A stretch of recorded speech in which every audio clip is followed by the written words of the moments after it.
Mesdames et messieurs, bonsoir. Merci de vous informer sur la chaîne qui rassemble au sommaire de l'actualité.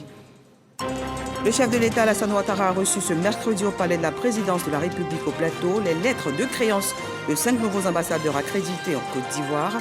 Ils ont affirmé leur volonté de travailler au renforcement de la coopération entre leur pays et la Côte d'Ivoire.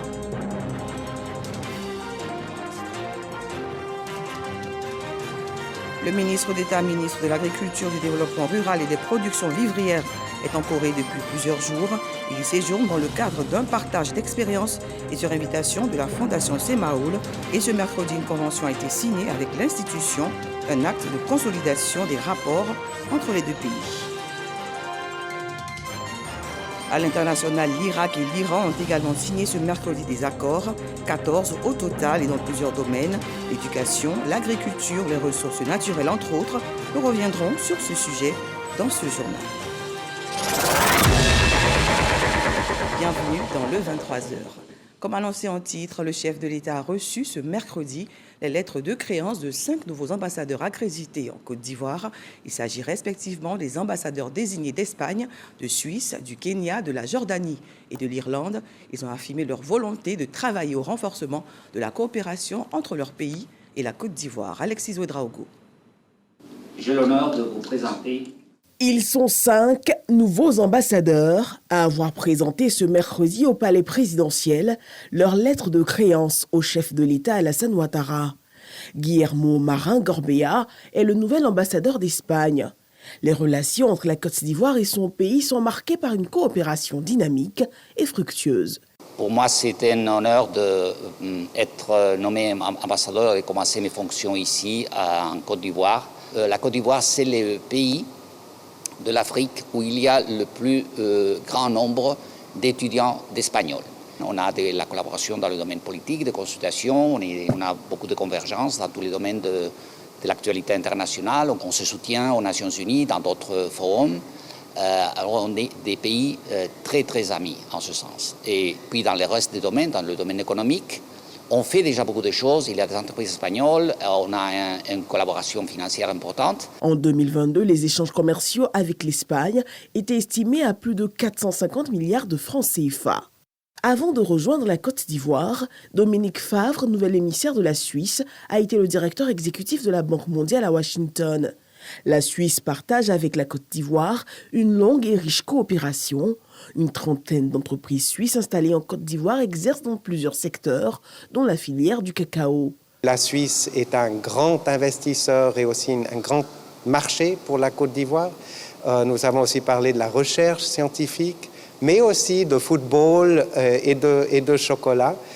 Et nous avons notamment abordé le sujet de l'importance de pays comme la Côte d'Ivoire et de personnalités comme le président pour continuer à bâtir des ponts, pas seulement au-dessus des lagunes de si beaux ponts, mais aussi entre les différentes parties de ce monde, dans un monde qui devient de plus en plus fragmenté. Et je lui ai signifié tout notre soutien et notre engagement à ses côtés pour tout effort qu'il ferait dans ce domaine. Avec une coopération au beau fixe entre Abidjan et Nairobi, professeur Langa Andrew Christopher, le tout premier ambassadeur du Kenya en Côte d'Ivoire, veut travailler à des échanges plus poussés entre populations. Je suis le tout premier ambassadeur de la République du Kenya en service en Côte d'Ivoire. Et cette nomination me fait énormément plaisir dans la mesure où cela aidera à renforcer davantage la coopération existante déjà entre la Côte d'Ivoire et le Kenya. Ces relations seront plus renforcées vu que déjà il existe des compagnies aériennes, en l'occurrence Kenya Airways, qui fait la desserte entre la Côte d'Ivoire, Abidjan et Nairobi. Nous comptons renforcer cet acte-là. Aussi, vu que nos deux chefs d'État sont amis, nous allons pousser davantage dans le sens de renforcer notre coopération dans le domaine du commerce et du tourisme. Le Kenya est l'un des grands consommateurs du cacao ivoirien et nous allons continuer à travailler dans ce sens. Une vision que partage Joumana Soulmin Ali, figure emblématique des médias jordaniens puis ministre d'État aux affaires médiatiques. Elle est le nouveau visage de la diplomatie jordanienne en Côte d'Ivoire. J'ai été honoré aujourd'hui de me présenter à son Excellence, Monsieur le Président Alassane Ouattara, et je lui ai transmis les hommages de son frère et ami, Son Altesse le roi Abdallah de Jordanie, qui a donc réitéré sa volonté de renforcer les relations entre la Côte d'Ivoire et la Jordanie. Et il m'a également recommandé d'œuvrer, n'est-ce pas, à renforcer la coopération entre nos deux pays dans tous les domaines. Le nouvel ambassadeur de l'Irlande dans le pays, Peter Ryan, partage lui son enthousiasme pour son mandat. Ma mission est de continuer à soutenir les relations économiques et culturelles existantes entre la Côte d'Ivoire. Il faut savoir que nous avons les mêmes couleurs sur notre drapeau. Cela est un signe du destin. Orange, blanc, vert pour la Côte d'Ivoire, vert, blanc, orange pour l'Irlande. Nous sommes donc des amis, des frères. Je suis reconnaissant de tous ceux qui ont tracé les sillons de cette coopération avant mon arrivée. Je pense que je vais continuer dans la même ligne à renforcer davantage ce qui existe, notamment dans le domaine de l'éducation, de la culture, du sport et bien d'autres domaines. Nous comptons bientôt voir plusieurs drapeaux ivoiriens en Irlande et nous aussi, nous espérons avoir plus de drapeaux irlandais en Côte d'Ivoire. La Côte d'Ivoire exporte vers l'Irlande du caoutchouc, du pétrole brut, du bois transformé et on reçoit des produits laitiers, huiles essentielles et autres machines automatiques ainsi que des produits pétroliers. Dans l'actualité, l'hommage des populations du district autonome des montagnes au chef de l'État se précise. Le représentant du président de la République est arrivé ce mercredi après-midi dans la ville de Mans. Gilbert Koni-Kafana a reçu les honneurs militaires. Il a été accueilli par l'ensemble du corps préfectoral du district autonome des montagnes. Plusieurs rencontres ont également meublé son après-midi. D'autant que le samedi 14 septembre prochain, le vice-président de la République, Témoko Mélié Koné, a représenté le chef de l'État à cette grande cérémonie d'hommage et de reconnaissance. Direction la Corée au siège de la fondation Semaul. Une convention a été signée ce mercredi entre l'institution et le ministre d'État, ministre de l'Agriculture, du Développement rural et des productions vivrières. La fondation va ainsi renforcer ses actions sur le terrain et l'engagement de la Côte d'Ivoire à lui apporter son soutien. Hervé Blé, notre envoyé spécial en Corée. Pour la délégation ivoirienne conduite en Corée par le ministre d'État, Kobena Kwasi Adjumani, c'est l'acte final du voyage d'études au siège de la fondation Semaul à Gumi. Avec la signature d'accord entre le ministre d'État, ministre de l'Agriculture, du Développement rural et des productions vivrières et le président de la fondation Semaul s'achève leur voyage d'études. Il aura permis de s'imprégner des moyens mis en œuvre pour rendre plus dynamiques et autosuffisantes les communautés rurales en Corée du Sud. Semaul est active en Côte d'Ivoire depuis un peu plus de 5 ans. L'accord paraphé à son siège donne l'occasion de renforcer ses actions de développement rural, d'éducation-formation, de renforcement de l'hygiène et de la santé au profit des communautés rurales en Côte d'Ivoire. Nous essayons d'élargir la coopération avec la Côte d'Ivoire, non seulement dans le domaine de l'agriculture, mais aussi dans les projets constitués, basés sur les TIC, parce que c'est notre force aussi, et puis le taekwondo, ainsi que le projet lié à l'alphabétisation. Nous avons besoin d'un succès au niveau du projet de base afin d'attirer davantage de fonds pour les projets supplémentaires. En venant ici, nous avons reçu des instructions fermes de notre Premier ministre qui nous a demandé de repartir au pays avec des projets dans notre sac. Et nous sommes convaincus qu'avec le mémorandum d'entente, que nous allons atteindre cet objectif. Et nous ne parlons pas seulement de riz, parce que nous sommes premier pays producteur de cacao. Et nous souhaitons que dans le cadre du partenariat que nous allons tisser, on ait un regard sur cet important produit qui est mondial. Il y a également la noix de cajou dont nous sommes premier pays producteur au niveau mondial. La fondation CMAOL entend lever dans les prochaines années un fonds d'environ 1,7 milliard de francs CFA, voire beaucoup plus pour le renforcement de ses actions en Côte d'Ivoire. Toujours dans le domaine de la coopération, Souleymane Diarra-Souba, ministre du Commerce et de l'Industrie, a procédé lors du récent sommet sino-africain en Chine à la signature d'un accord cadre de partenariat économique pour le développement partagé avec son homologue chinois. Les détails avec Alexis Ouedraogo. La signature de cet accord cadre entre Abidjan et Pékin vise à établir un partenariat économique favorisant un développement partagé entre la Chine et la Côte d'Ivoire. Réaliser un développement durable et une croissance inclusive. Assister de façon plus pragmatique la Côte d'Ivoire à accéder au marché chinois. Et enfin faire jouer le rôle majeur du commerce, de l'investissement et de l'innovation technologique dans la promotion de la transition vers une économie diversifiée et le développement durable. Pour y parvenir, les parties ont identifié 4 modules sur lesquels porteront les négociations, à savoir un commerce plus efficace, un développement plus inclusif, une chaîne d'approvisionnement plus résiliente, des domaines de développement plus modernes. Nous allons travailler à renforcer nos échanges en facilitant le commerce, notamment le commerce des marchandises et des services. Et mettre dans la main, travailler à accélérer le processus d'industrialisation de la Côte d'Ivoire. Donc à travers ce nouveau cadre, je pense que la coopération ne pourra que se renforcer entre la Côte d'Ivoire et la République de Chine pour le bonheur de nos deux peuples.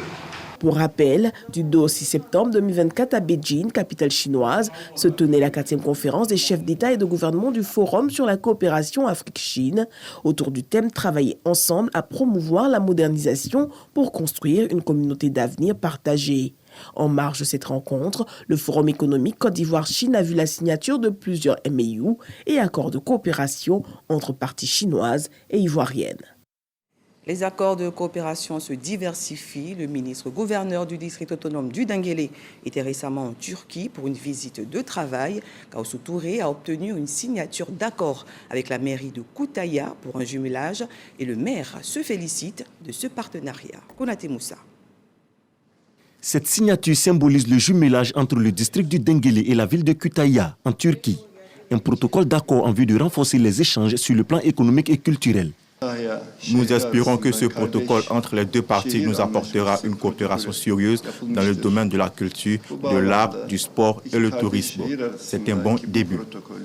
Kütahya, ville dotée d'un riche patrimoine culturel et une renommée internationale.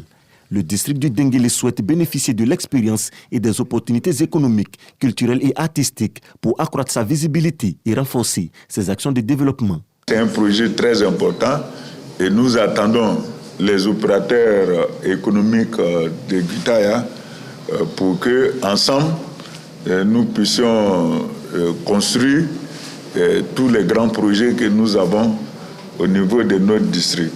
Donc le district du Denguélé, c'est vraiment le lieu pour faire fructifier les affaires entre nos deux communautés. La signature de ce protocole de jumelage s'inscrit dans le cadre du renforcement de la coopération entre la Côte d'Ivoire et la Turquie. La rentrée scolaire est effective depuis le lundi 9 septembre. Pour accompagner les populations, la ministre en charge de la solidarité a procédé ce mercredi après-midi à la remise de prise en charge scolaire aux familles des victimes des crises post-électorales. Cette année, 229 enfants bénéficient de ce soutien de l'État. La cérémonie s'est tenue à Blocos, dans la commune de Cocody. Le compte rendu de Michel Mambo. C'est au cours d'un repas que s'est tenue l'édition 2024 de la cérémonie officielle de remise de prise en charge scolaire aux enfants victimes des crises post-électorales. 229 enfants issus de 132 familles victimes pourront ainsi passer une bonne année scolaire grâce à l'appui du gouvernement. Je suis en classe de 5e, je passe en classe de 4e. Je tiens à dire merci à Madame la ministre pour cette prise en charge. J'encourage mes amis à croire en eux, à travailler, car être orphelin n'est pas une fin en soi. Et pour les galvaniser davantage, Miss Belmondo Dogo, la ministre de la Cohésion nationale, de la solidarité et de la lutte contre la pauvreté, récompense les meilleurs.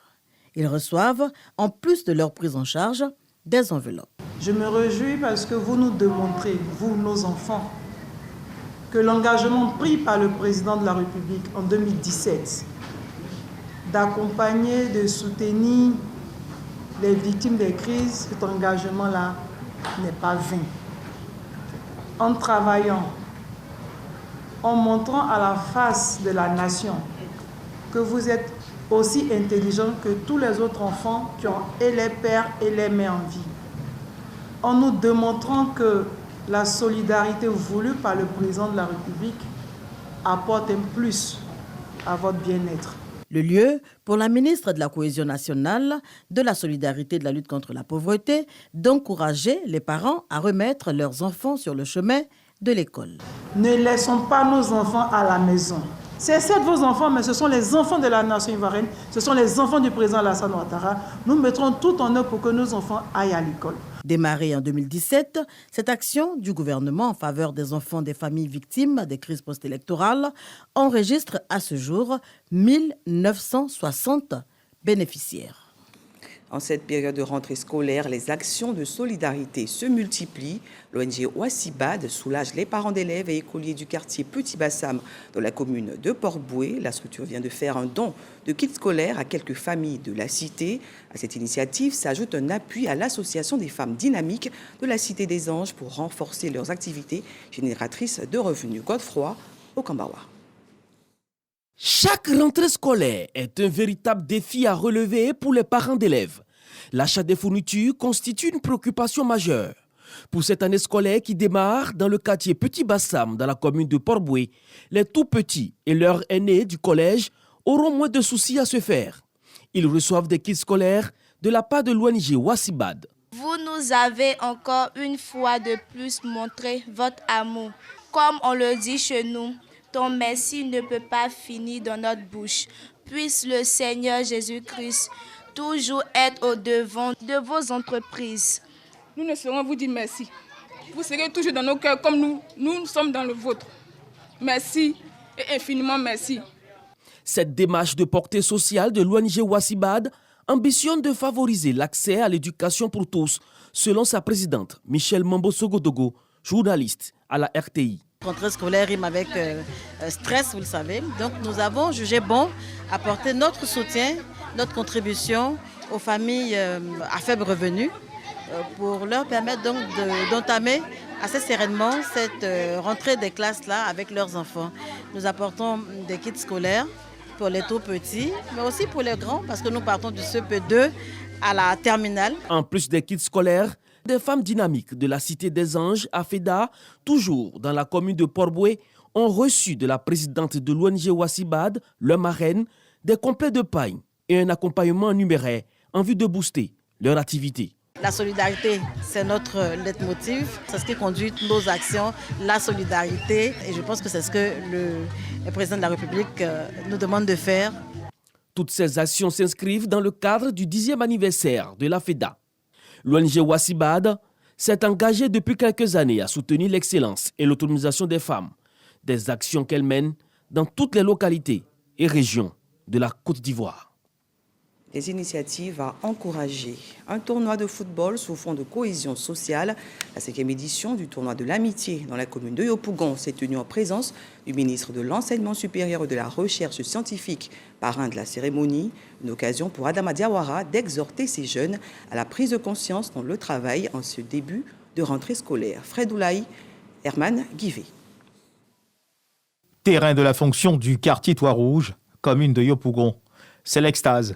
Après le coup de sifflet final, chez les supporters de l'équipe vainqueur du tournoi de l'amitié et de la cohésion des jeunes du quartier Toit-Rouge. Fin de la confrontation entre la formation Potter et l'équipe de Cosmos. Cette finale est l'expression de l'engagement des jeunes à favoriser l'amitié et la cohésion autour du ballon rond. Le sport football étant le sport roi de notre pays, il était pour nous très important de vouloir fédérer toute cette jeunesse-là. Nous avons œuvré à créer ce canal-là pour que toute cette jeunesse de Yopougon puisse se retrouver. Ce tournoi de Maracana, la 5e édition du genre, est présidé par le ministre de l'Enseignement supérieur et de la Recherche scientifique, Adama Diawara. Vous savez, le développement du pays part d'un socle, à savoir l'union, la fraternité, la cohésion, la paix et la solidarité. Et vous savez que le football est un puissant facteur d'union, de fraternité. Donc évidemment, c'est pour ça que nous nous associons à ce type d'événement. La 5e édition de ce tournoi a mis en compétition 32 équipes. La formation FC Potter, vainqueur de l'édition 2024, a reçu son trophée et un don en numéraire important des mains du ministre Adama Diawara. Dans le même temps, le réseau international des femmes pour les actions affirmatives est sur le terrain. Une mission, sensibiliser les populations de Gonaté, dans le centre-ouest de la Côte d'Ivoire, à œuvrer dans la paix et dans l'unité. Éric Goré. Captiver la jeunesse et toute la population de Gonaté pour faire passer le message de paix et de réconciliation nationale, tel est l'objectif de ces compétitions sportives. Jeux de dames, jeux de lido, du scrabble et un tournoi de football qui met en ligne de mire la gente féminine.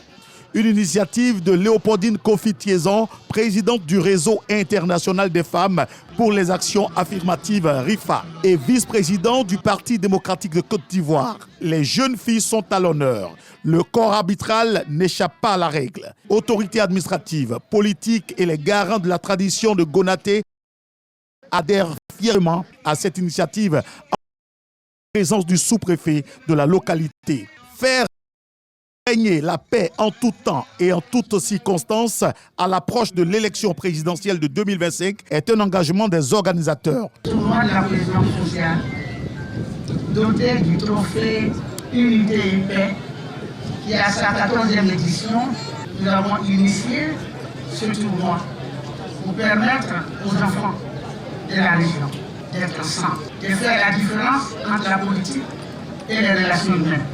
Le réseau international des femmes pour les actions affirmatives RIFA est déterminé à préserver le climat de paix et de cohésion sociale sur toute l'étendue du territoire ivoirien. Un chapitre politique dans cette édition, le RHDP prépare les élections de 2025. Le parti présidentiel vient d'installer son coordinateur principal à Marcory, premier responsable du RHDP dans cette commune. Laurent Tchagba a été investi en présence de Miss Belmont Togo, représentant le président du directoire du parti. Kwadjo Ouredou, Eugène Atoubé. Les militants et sympathisants du RHDP de la commune de Marcory mobilisés pour les défis futurs. Un coordinateur principal va conduire les activités de ce parti au plan communal en cohérence avec les orientations du directoire. C'est sur Laurent Tchagba que les hautes instances du RHDP ont porté leur choix. Son investiture au terrain KBF, un moment de totale communion, est occasion d'appeler les militants à plus d'engagement dans la perspective des élections de 2025. Je prends l'engagement de rassembler tous les militants et militants, tous les sympathisants du parti à Marcory autour d'un idéal commun, celui de la victoire du RHDP aux échéances électorales à venir. Avec l'investiture de Laurent Tchagba, commence le travail de la coordination de Marcory. Miss Belmont Dogo, au nom du directoire du RHDP, invite le coordonnateur principal à jouer la carte de l'unité et de la cohésion pour rendre le RHDP fort à Marcory, où ce parti a perdu les élections législatives. Le seul intérêt qui compte et qui doit compter à Marcory, c'est celui du parti. Peu importe nos fonctions, nous restons les militants et un militant est un soldat qui est soumis aux décisions du parti. La coordination principale de Marcory se fixe pour objectif d'offrir au RHDP dans cette commune tous les postes électifs lors des prochains scrutins. Dans cette optique, les nouveaux majeurs sont exhortés à s'inscrire sur la liste électorale dont la révision est prévue pour fin septembre 2024. Le PDCI-RDA s'active également. Les deuxièmes assises des jeunes du Parti démocratique de Côte d'Ivoire se sont tenues récemment à Yamoussoukro. Les réflexions ont porté sur l'élaboration d'un plan stratégique pour la présidentielle de 2025 et la contribution active des jeunes dans le processus électoral. Konaté Moussa. La jeunesse du PDCI-RDA prépare les échéances électorales de 2025. À cette deuxième assise des jeunes à Yamoussoukro, la capitale politique, il s'est agi d'élaborer le plan stratégique pour contribuer à la victoire du parti. Chers amis jeunes, nous devons saisir cette occasion pour nous réinventer, pour proposer des solutions innovantes aux problèmes qui affectent notre société et pour réaffirmer notre volonté de servir notre pays avec dévouement et loyauté. Une jeunesse engagée, gage de victoire pour le PDCI-RDA. C'est le thème de ce rendez-vous, soutenu par la direction du parti. Ces assises ont pour objectif d'élaborer un plan commun d'action des 3 entités de la JPDC, de définir les mécanismes de financement des activités des jeunes, de vulgariser la digitalisation de toutes les actions, d'identifier des stratégies efficaces pour l'insertion professionnelle des jeunes et enfin de mobiliser les jeunes pour la révision du listing électoral qui se fera dans quelques jours. Je vous encourage donc à ne pas seulement réfléchir aujourd'hui, mais à continuer de vous engager activement sur le terrain, dans les débats publics, dans les actions concrètes qui permettront à notre parti de continuer à être un acteur majeur du changement. À l'issue des travaux, la jeunesse du PDCI EDIA a réaffirmé son choix du président du parti, Tidiane Thiam, comme candidat à l'élection présidentielle prochaine. Clap de fin du Festi Charité, Festival international de la charité. Pendant une semaine, les membres de l'association Shekina se sont mobilisés pour cet événement qui vise à collecter des fonds pour aider les personnes vulnérables. Le point avec Ismaël Déo et Anjago. La salle des fêtes de l'Hôtel Ivoire Muet, un sanctuaire de la charité. Nous sommes à la clôture du Festival international de la charité. L'événement met en lumière ces entreprises, organisations, clubs services et acteurs de la société pour leurs œuvres charitables. Toutes les religions sont unanimes sur les valeurs de charité, de partage et d'amour.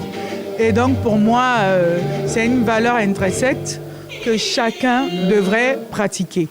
Lorsque on a eu cette grâce-là d'avoir à se nourrir, d'avoir quelque chose à partager, il faut le faire avec le cœur. C'est ce que nous sommes venus vivre ici. Au devant de cette messe de bienfaisance, l'association Shekina, pour cette ONG, c'est une semaine au service de la charité qui se termine avec des acquis et entrevoit des perspectives. On a réussi à faire venir des enfants de différentes villes de la Côte d'Ivoire et j'allais dire stratégiquement des enfants du nord, du sud, de l'est, de l'ouest et du district d'Abidjan. Donc voilà, on ne peut que se réjouir et espérer en tout cas faire mieux l'année prochaine, voilà, et apporter vraiment un plus à l'humanité pour pouvoir retourner le regard des Ivoiriens vers la charité. La cérémonie marquant la fin du Festival international de la charité s'est soldée par la remise de distinctions. Les fondations Delphine Blas et Lonassi, entre autres, en sont les récipiendaires. Un commentaire de Sephora Zegui. En sport, éliminatoire CAN 2025, les éléphants en tête de leur poule. Quelques jours après leur brillante victoire face à la Zambie, nos pachydermes ont confirmé leur grande forme. Les représentants ivoiriens ont battu hier 2-0 le 11 tchadien, qui était au stade Amadou Ahidjo de Yaoundé. Patrick Dadier pour le résumé de ce match. Supérieurs sur le plan technique, les éléphants ont littéralement dominé l'ensemble de la première période avec une position de balle de 79% et 12 tirs. Kazmi Nenga et ses coéquipiers vont céder sous la pression de l'axe offensif ivoirien. Double buteur contre la Zambie, Jean-Philippe Crasso ouvre le score dans les arrêts de jeu de la première période, permettant à la Côte d'Ivoire de mener 1-0. Omar Diakité va doubler la mise pour les éléphants à la 55e minute. La Côte d'Ivoire l'emporte 2-0 et conserve solidement sa place de leader du groupe G avant la 3e journée où ils affronteront le 7 octobre la Sierra Leone au stade Laurent Poko de San Pedro. Dans l'actualité internationale, Téhéran et Bagdad signent 14 accords de coopération. Le nouveau président iranien est arrivé à Bagdad ce mercredi matin, accueilli par le Premier ministre irakien. Une visite en vue de consolider les liens entre les deux pays dans un contexte de tensions accrues au Moyen-Orient. Au total, 14 accords ont été signés pour renforcer la coopération entre les deux nations voisines. Parmi les domaines concernés, l'éducation, les communications, l'agriculture et les zones franches irako-iraniennes. Et voilà, c'est ici que prend fin ce journal. Merci de votre attention. À très bientôt.